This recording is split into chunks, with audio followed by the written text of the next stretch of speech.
दोस्तों, भारत के इतिहास को देखा जाए तो नेपाल एक समय भारत के ही हिस्से की तरह था, लेकिन भारत पर हमला करने वाले और कब्जा करने वालों ने सबसे अलग ही तरह से बर्ताव किया।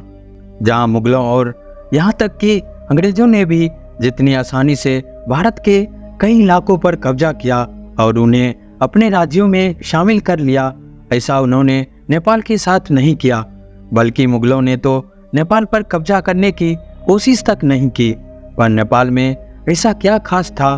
क्या नेपाल पर कब्जा करना बहुत ही कठिन था या फिर नेपाल पर कब्जा का कोई फायदा नहीं था? क्यों नेपाल को अंग्रेजों ने भी अपना हिस्सा नहीं बनाया?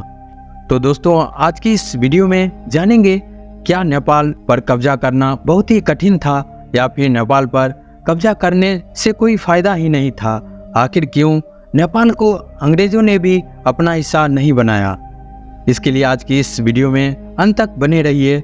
साथ ही आप हमारे चैनल पे नए हो तो आप हमारे चैनल को सब्सक्राइब जरूर कर लीजिएगा।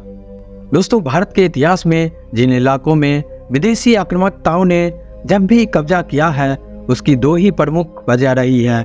या तो वह इलाका उनके रास्ते में आता था, जैसे कि अफगानिस्तान, सिंध, पंजाब आदि पश्चिमी एशियाई के देशों और दिल्ली और आसपास के इलाकों के बीच में पड़ते थे। दूसरी वजह यह होती थी कि उन्हें एक अमीर राज्य की धन संपदा को लूटना होता था।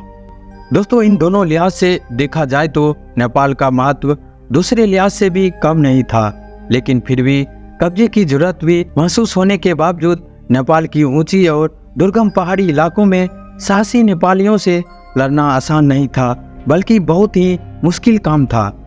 मुगलों के लिए तो नेपाल के भौगोलिक हालात उनकी सेना के पूरी तरह से प्रतिकूल था। दोस्तों, मुगलों के लिए सबसे बड़ी बाधा नेपाल की भौगोलिक स्थिति की प्रतिकूलता था। एक तरफ दुनिया की 10 सबसे ऊंची चोटियों में से 8 नेपाल में होने से, और फिर सेना में हाथी, घोड़ा और ऊंट ऐसे हालात के लिए एक बड़ी मुसीबत ही थी। इसके अलावा नेपाल की ठंड भी एक बड़ी चुनौती थी। ऐसे विपरीत हालात देखते हुए मुगलों ने तो नेपाल पर कब्जा करने का इरादा भी छोड़ दिया। दोस्तों, वहीं अंग्रेजों की बात की जाए तो अंग्रेजों ने नेपाल पर कब्जा करने का प्रयास किया था और बहुत जोर लगाया था, लेकिन फिर भी अंग्रेज नेपाल को अपने हिस्से में मिलाने में न केवल असफल रहे, बल्कि भविष्य में कभी नेपाल पर कब्जा करने की कोशिश तक नहीं की। इतना ही नहीं, उन्होंने तो नेपाली शासक से कुछ खास तरह के समझौते भी कर लिए। दोस्तों, लेकिन इसके बाद भी अंग्रेजों का नेपाल पर कभी कब्जा नहीं हो पाया। पर ऐसा भी नहीं है कि इसके लिए अंग्रेजों ने कभी प्रयास नहीं किया था। ऐसा मौका आया था 1814 में। अंग्रेजों और नेपालियों के बीच एक भीषण युद्ध भी हुआ था। तब भी भौगोलिक हालात उतने ही चुनौतीपूर्ण थे जितने कि मुगलों के समय पर। सेना में बहुत अंतर आ चुका था। सेना से हाथी, ऊंट गायब हो चुके थे। दोस्तों, भौगोलिक हालत की वजह से अंग्रेजों ने जितना सोचा था उससे कहीं ज़्यादा समय उन्हें इस युद्ध में लग रहा था। इसके अलावा इस युद्ध में गोरखाओं ने अंग्रेजों को हालत बहुत ही खराब कर दी थी। साधन के लिहाज से बेहतर होने के बाद भी अंग्रेज को नेपाल को हराने में बहुत ही ज़्यादा परेशानी हो रही थी। इस बीच नेपाल ने भी कूटनीति से काम लेते हुए समझौते पर बातचीत करने में समझदारी दिखाई।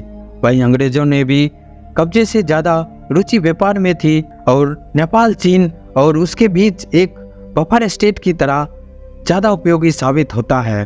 दोस्तों, कहा जाता है कि अंग्रेजों और नेपालियों के बीच हुए युद्ध में अंतिम जीत अंग्रेजों की हुई थी, लेकिन वास्तव में देखा जाए तो अंतिम नतीजा निकल ही नहीं सका। हाँ, आखिर में अंग्रेजों का पलड़ा भारी जरूर था, लेकिन युद्ध का अंत अंग्रेजों और नेपालियों के बीच समझौते से हुआ था। दोनों पक्षों में मैत्रीपूर्ण संबंध स्थापित हुए, जिसके बाद अंग्रेजों ने कभी नेपाल पर हमला नहीं किया और इतिहास में यही तथ्य दर्ज हुआ कि अंग्रेजों ने नेपाल पर कभी कब्जा नहीं किया। दोस्तों, आज की इस वीडियो में बस इतना ही। वीडियो को अंत तक देखने के लिए धन्यवाद। साथ ही आप हमारे चैनल पे नए हो तो आप हमारे चैनल को सब्सक्राइब जरूर कर लीजिएगा।